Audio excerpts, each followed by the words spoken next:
কষ্ট করে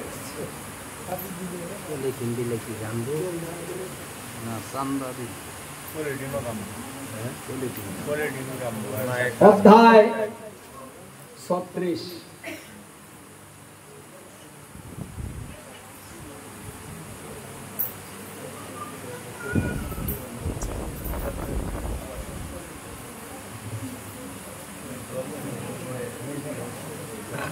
অত্র হত্যাগূত মুষ্ট মহিরুষ্ট বিষভাসুর মহিষং মহাকুহতং কাং কম্পয়ং পুরবিকতামং। সুখদেব গোস্বামী বললেন, হে পরীক্ষিত, ভগবান শ্রীকৃষ্ণের ব্রজ প্রবেশকালে যখন সেখানে আনন্দ উৎসব যায় না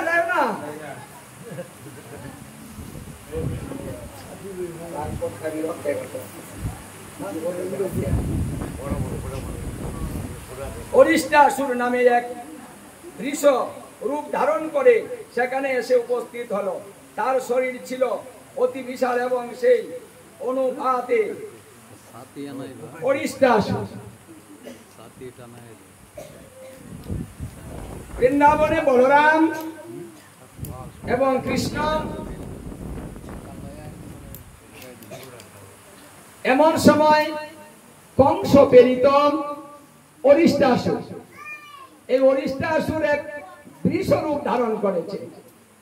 বৃষরূপ ধারণ করে বিশাল আকৃতি ধরে আকাশ বাতাস কম্পিত করে সে বৃন্দাবনে ছুটছে। কেন?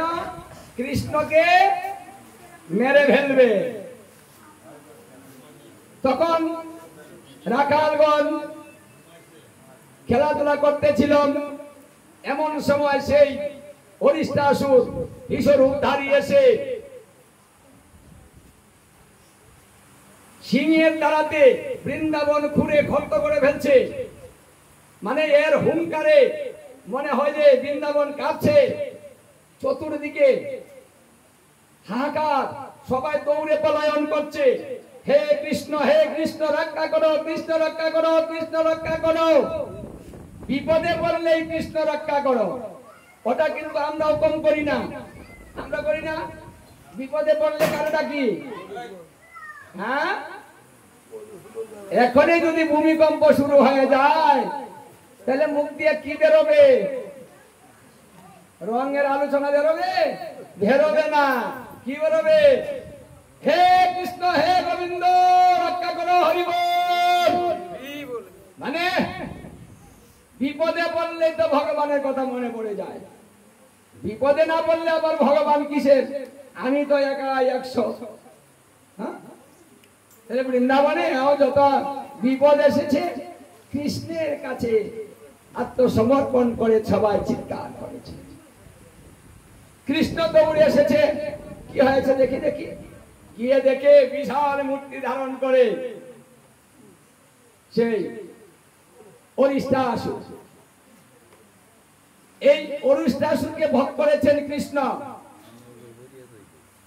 যে অরিষ্টাসুরকে বধ করেছেন সেই বধ করার ফলে কৃষ্ণের পাপ হয়েছিল। কেন পাপ হয়েছিল? কারণ পাপ হয়েছিল তার আকৃতিটা ছিল কি? রূপটা ছিল বৃষ, মানে সাপ। গু হত্যা হয়েছে, কৃষ্ণ গু হত্যা করেছে। যদিও সে অসুর ছিল কিন্তু রূপটা ছিল গরু, মানে গু। সেই কারণে শ্রীকৃষ্ণের গু হত্যা জনিত অপরাধ হয়েছিল। সেই গু হত্যা জনিত অপরাধ থেকে বাঁচার জন্য কি করেছিল? রাধা কুণ্ডে গিয়ে স্নান করেছিলেন।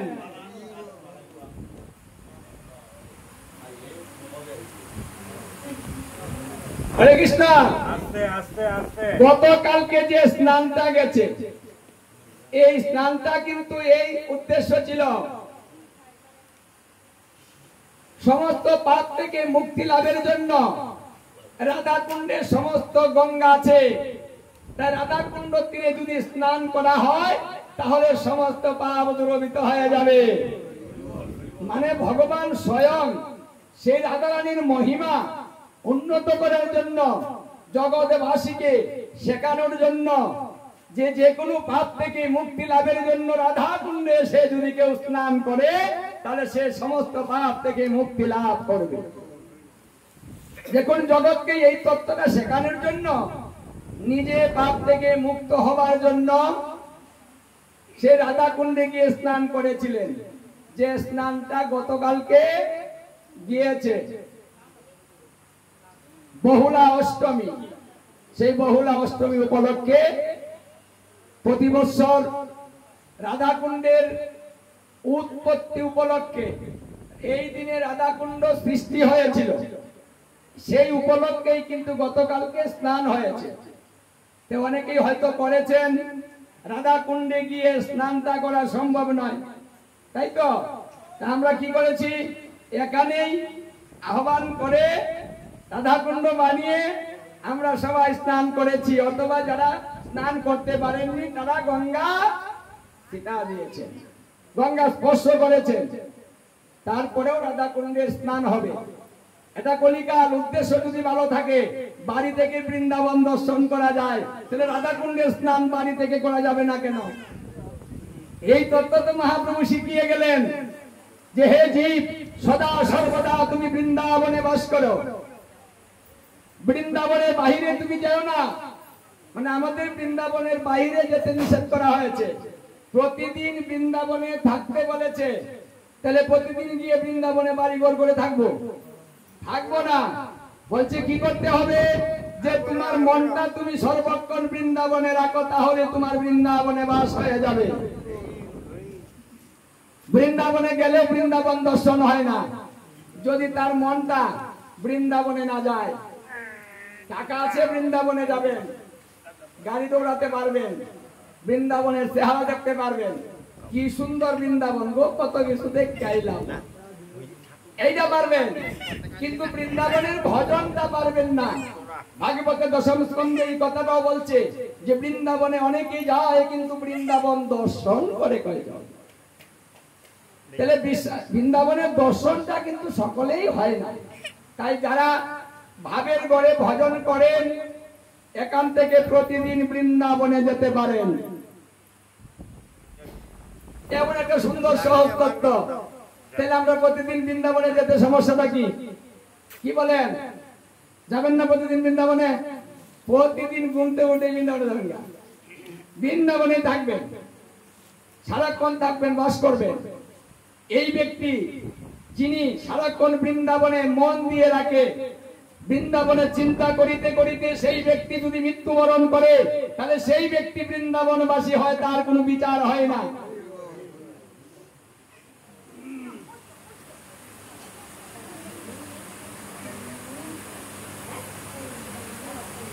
এই জন্য ভাগবতে বলছে, হে কলিকাল তুমি ধন্য, তোমার মতো সুন্দর ভজন তত্ত্ব আর কেউ শিক্ষা দিতে পারেনি।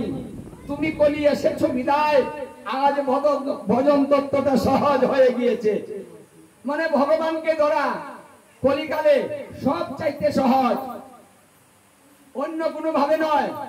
বলছে 48 ঘন্টা যদি কোনো ব্যক্তি ভজন করে, 48 ঘন্টার ভিতরে, 48 মিনিটের ভিতরে সে ভগবানকে লাভ করতে পারে। 7 দিন পেয়েছে পরীক্ষিত মহারাজ, আর আমাদেরকে বলেছে 48 মিনিট।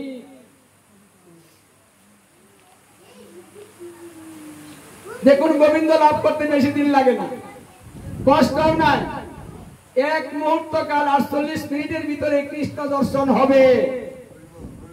তার প্রমাণ শ্রীমদ ভাগবত নিজে দিয়েছেন।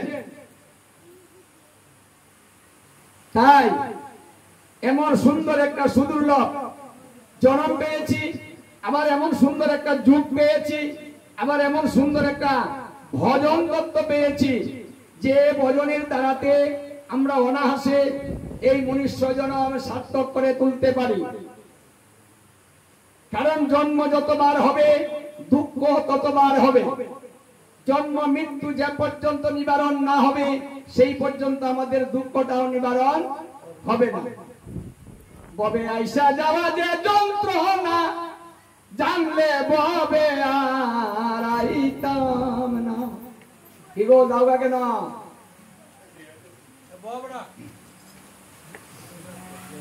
ববে আইসা যাওয়া যে যন্ত্রণা জানলে ববে আর আইতাম না। এইভাবে আইসা যাওয়া খুব যন্ত্রণা আমরা জানি। তারপরে মৃত্যু জন্ম রোধ করার জন্য আমরা কোনো চিন্তা করি না। একমাত্র জন্ম মৃত্যু রোধ হতে পারে যদি নামে মন মজে যায়, অন্য কোনো ভাবে নয়। সারাক্ষণে যদি কেউ গোবিন্দের চিন্তা করে, চিন্তা করিতে করিতে যদি মৃত্যুবরণ করে, ভজন বেশি করতে হবে না, চিন্তাটা সঠিক রাখতে হবে।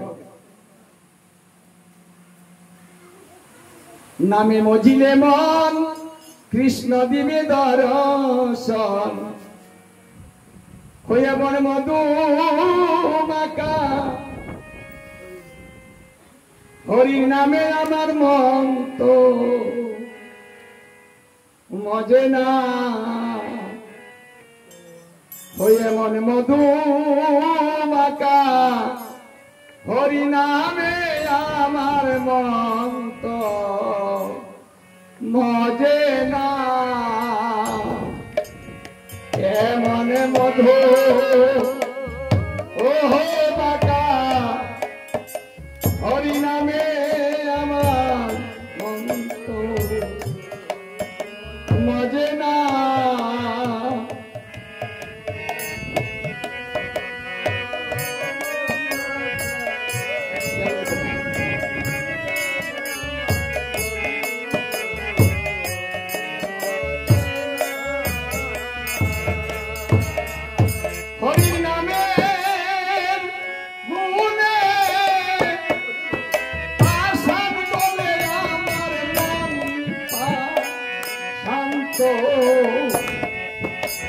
বলে না তো মজে না।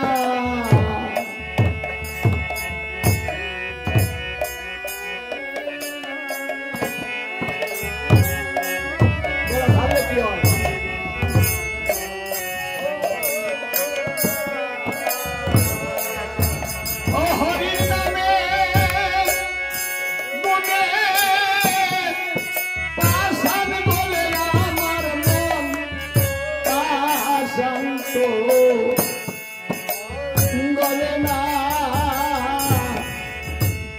তো মজে না, মন মধু ও মাতা। হরি নামে আমার মজে মজে না, মন মধু।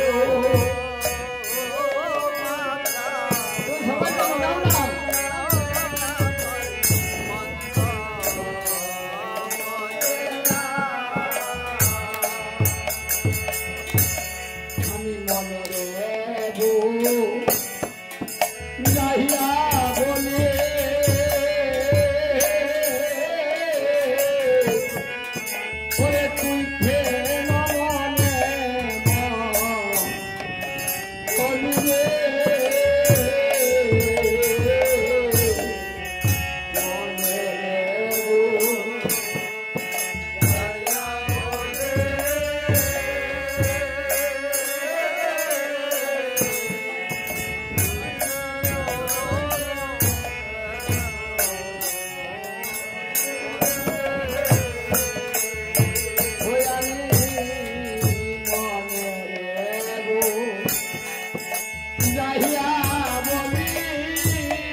যে যাই কিছু করেন না কেন হরিনামেই মন মজাতে হবে।